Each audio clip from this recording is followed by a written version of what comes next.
Hey guys, I figured I'd do this video because there are a lot of questions on SBAF, so this is going to be a quick rundown on things that I found interesting at CanJam. So it's been 10 years since I've been to the last one. I think it's kind of a good thing because I was just thinking to myself, you know, you get to skip this many years of, you know, flavor of the month, you know, flavor of the year, and then you just come back and, you know, see what's good. You know, I didn't think I'd be walking away with anything, but there were two items I actually purchased. But anyway, it was nice to see, you know, some of the OG crew, you know, Warren, Ethan, Jude. You know, Jude gave me a warm welcome. That was pretty cool.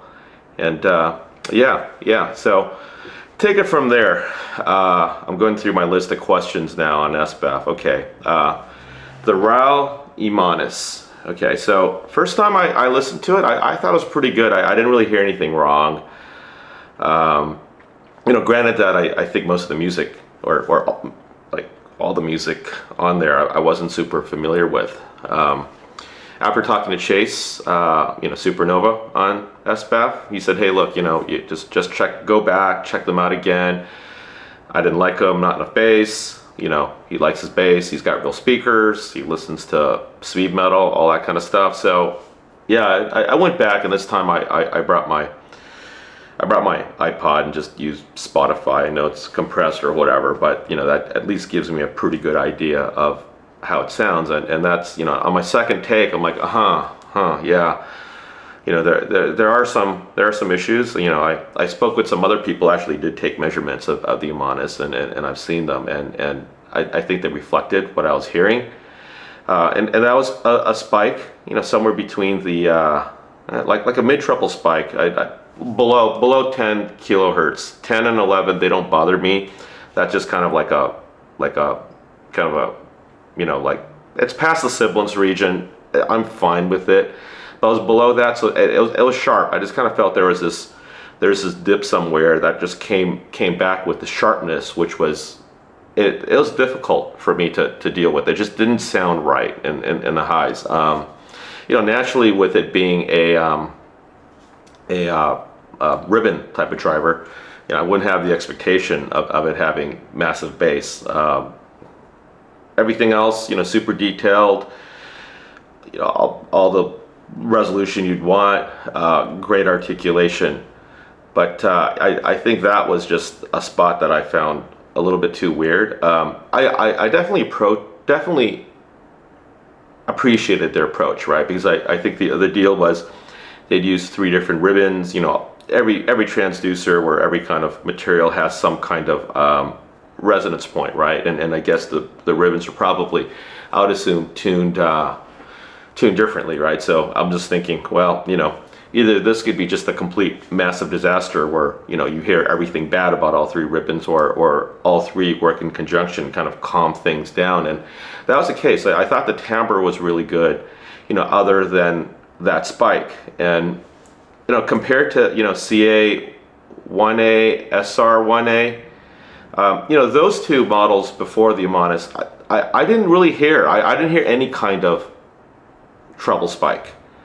You know, the Immanis is an improvement in that the overall timbre is better. You know, it's a little bit less metallic. You know, you don't have to do gymnastics with other gear to get it to sound right. At least with my experience and with CA1A and with the SR1A, I like to use EQ. I didn't think EQ is really necessary, but it just, you know, with that spike, I'm not sure, you know, for the asking price, it's worth it, because there's just a lot of good stuff out there, you know, for less. There's a lot of good stuff out there for more, but there's just a ton of good stuff out there for less. So, you know, as far as good stuff out there for a lot more, there was the Fukaku IEM. So that was interesting. I think the design is 5 drivers, one direct, 1 DD dynamic driver for the bass, 3 in the 3 BAs for the mids and highs, and one of the XMEMs, right, for the super tweeter. I guess the XMEM, the MEMS drivers was at one point thought to be the end all be all, but yeah, but I think it does have its place. You know, I've heard I've heard prototypes of the MEMS. You know, I wasn't really allowed to talk about it back then, and I certainly thought they had potential. And when I think about their use as a, you know, for a super tweeter, you know, 10K above or 8K above, maybe even below that, they'd be excellent. So anyway, yeah, the Fukaku active, you know, actively driven. The tuning was great. You know, it's the coherence between the two different types of drivers is just about as good as can be. You know, naturally, it's not going to be like, you know, something that's, you know, all DD drivers or all BAs. You're not going to have that coherency, but it's as good as I've heard. The tonal balance, from what I could tell, was excellent. But here's the big caveat. I mean, they gave me this player. I think it was you know, one of those bricks or whatever, and I didn't know any of the music on it. It was just weird Japanese stuff, not even like the Japanese stuff I typically listen to on YouTube. So I have no idea, right? All I can say is I felt it sounded very refined, very controlled, very accurate. You know, have I heard anything as good? You know, and as good and accurate, probably not. But again, that's with the big caveat that I don't know what music is on there. One surprise was the House Tungsten. Now, I know nothing about, you know, House, and you know, when there are things called House, it kind of scares me a little bit, because I'm not necessarily a big fan of you know, mods or the idea of selling mods. But the House Tungsten out of the head amp CFA3, that was a pretty darn good thing, right? And you know, the price that's being asked for the House is not like utterly insane. What it's like, maybe, you know, under $2,000. So I mean, I think it's worth checking out. I'd love to get one. Yeah, you know, I think House is doing great. They're sold out or something, you know, the Tungstens. But I'll try to get one in for SBAF. You know, take some measurements. You know, put that on loaner program. And let's see, next one. Yeah, you know, Ken Ball at Campfire Audio, of course. You know, every now and then he's going to like change up his lineup. You know, see what sticks, see what doesn't. I kind of see Ken as someone who's not being afraid to experiment. It's kind of like you go to a restaurant and there are a million types of dishes, right? And you order the one you want. I'm just a meat and potatoes kind of guy. I just kind of like the same thing. So, you know, of the stuff that was out there, you know, there's a ton. I just picked the Astrolith, right? I think it's Astrolith, because someone on SBAF said, hey, you know, these are pretty good. It was just like a whisper somewhere. I'm like, okay, I'll just try this. I did try the other one. I forgot the Clara. That wasn't really to my taste. But the Astrolith, I was like, wow, you know, this is something. You know, you've pulled off something pretty amazing here, because it's unique. It's well, not unique. It's just different, right? I'd actually forgotten that Campfire came out with the Supermoon a while back, and you know, that was pretty good. I think it's like a new entry. Hey, you know, planar IEMs, but Astrolith is like, whoa, you know, I've never heard a planar IEM like this before. You know, particularly just the air. You know, it just had a lot of air. A lot of planars just kind of came up. You know, just I don't know. They just had no air, and you know, of course, with I don't know. You know, Ken does these weird things with a chamber to you know, get really good staging out of IEMs. That's something Campfire is known for. You know, whether you like their tunings or not. And speaking of tunings, the Astrolith it's bassy. Yeah, it's definitely bassy. And then from there, it seemed to be pretty flat. And there is a little bit. I would say there's a tiny spike around 10 or 11K, at least for my ears. That's going to be different for everyone. That's just the nature of headphones and IEMs, and I felt it worked.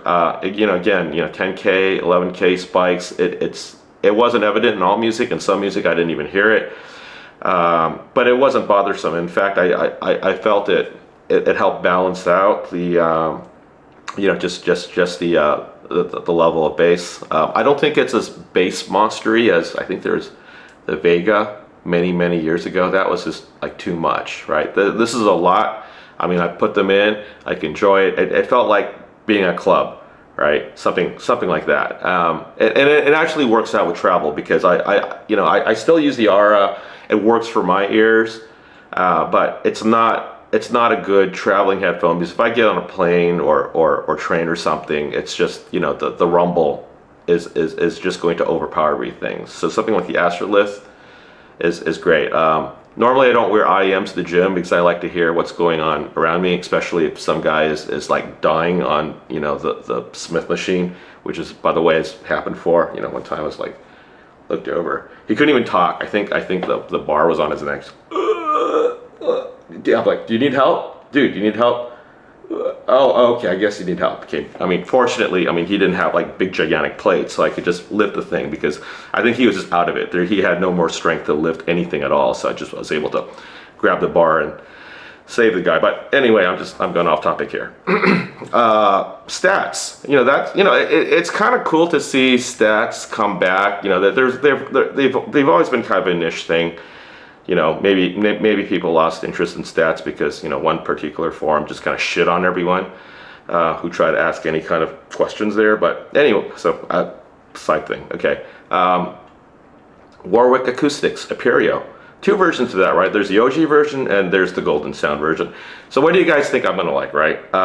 Just kind of knowing the community. Of course, I'm gonna like Cameron's version better. The OG version's not bad. It's clinical. It's kind of like, HD 600-ish, right? For better or worse, like a stock HD, 600. The Goldensound signature version is kind of like an HD 650, but not as like overblown because the HD 650 can just sometimes be like super organic and it's got some other issues too. But it's, you guys get the idea. It's just a little bit more laid back, kind of neutral with a slight, what I would call neutral, because neutral shouldn't be clinical sounding. So that was really nice. I'm glad, Cameron was, kind of able to help them out.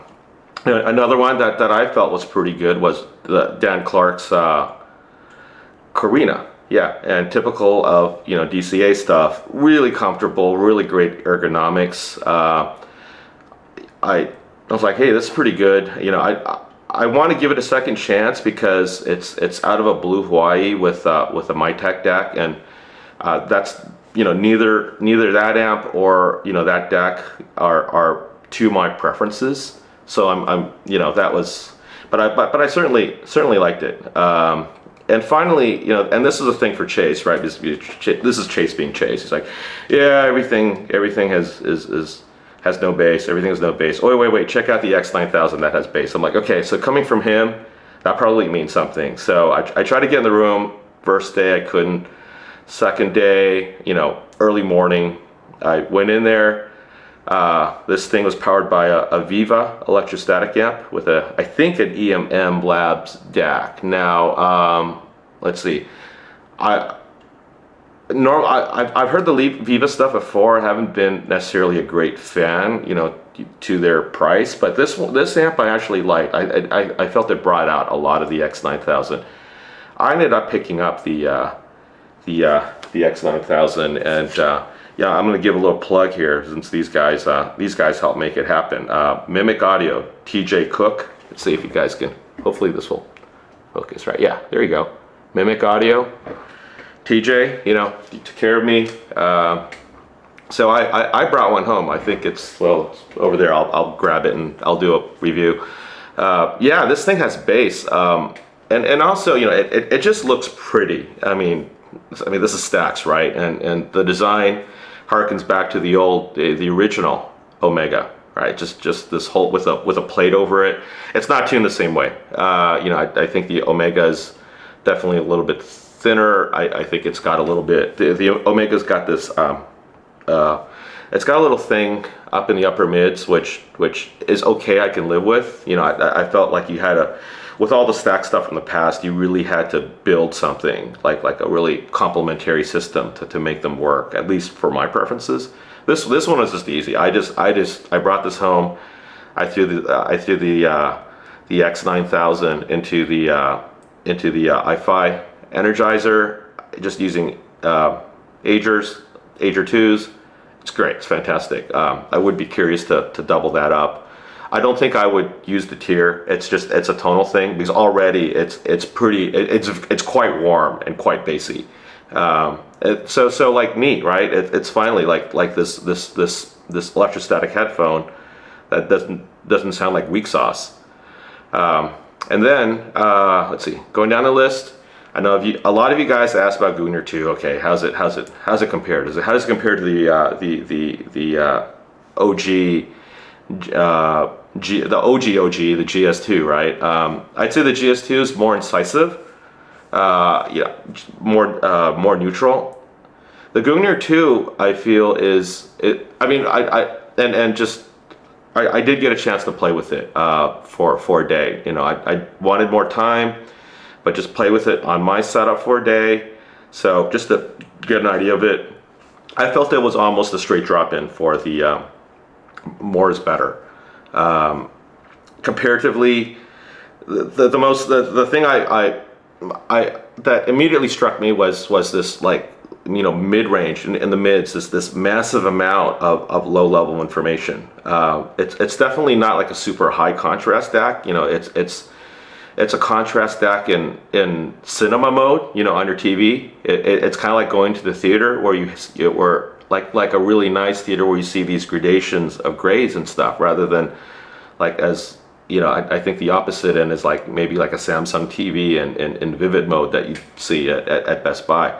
So I'm just saying this just because there are a lot of questions, right? And I don't want to steer you guys down the wrong way. Incidentally, it does use the same chips as the Less is More, except they just stacked a bunch of them. So it's really literally somewhere between the Less is More and the More is better, right? It's a super resolving less is more. I think you guys may have heard me say, like, yeah, you know, I really like the Less is More, but you know, the low level information, it's not quite extracting all of that, right? Well, this is it. I mean, you're just gonna get bombarded with a lot of detail. I mean, you can argue as a shadow detail brought up a little bit more than needed, you know, the whole kind of you know, gamma thing, you know, when it comes to screens and stuff. Yeah, maybe, you know, but I think this is Mike Moffat's thing. I remember talking to Mike, you know, I think maybe a year or so ago, and you know, this was a prototype. He's like, hey Marv, I really love this. This is really awesome. I'm gonna send this to you. And you know, we just never quite hooked up. You know, I'm assuming, or now it's confirmed, you know, eventually what Mike had cooking there, you know, became the Gungnir 2. So it's, yeah, you know, a little bit vintagey, a little bit warmer than maybe the More is better, but also not as rolled as the Less is More. I know there, you know, complaints, hey, this thing is nice, but it's like really rolled, right? Not quite that rolled, but it's kind of a combination of both, but like with like a lot of mid-range resolving power. And then finally, last on the list, the Grado HP100. This is still an experiment, right? Hey, it's not the next coming of the HP1000, because these are big, gigantic metal cups, and Rich Grado, not Rich, is it Rich? Gosh, yeah, Rich Grado brought them. One of the Grado brothers brought them with the big salad bowls. You know, the tuning, the initial tuning was probably, that was there at the show, was kind of like PS1000, GS3000-ish, which I know, you know, was too bright. A lot of people, you know, who gave Rich feedback, said like, this is too bright. I'm like, on the right chain, you can make it work. You know, I'm okay with it, but you have a decision to make, right? Whether you want it to follow the house sound, right?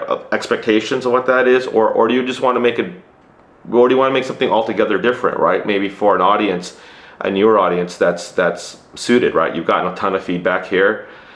Last I heard, they were just messing around with stuff. I heard they took the pads off my RS1X there and put them on there, and like they're like, holy cow, this is like neutral. It's not bright, right? Except with a ton of bass, and that I can see being really appealing. The driver in it, by far better than the GS3000. I mean, the GS3000 already has a good driver, but I heard them like, wait, this is just like 2 levels of clarity. It wasn't subtle.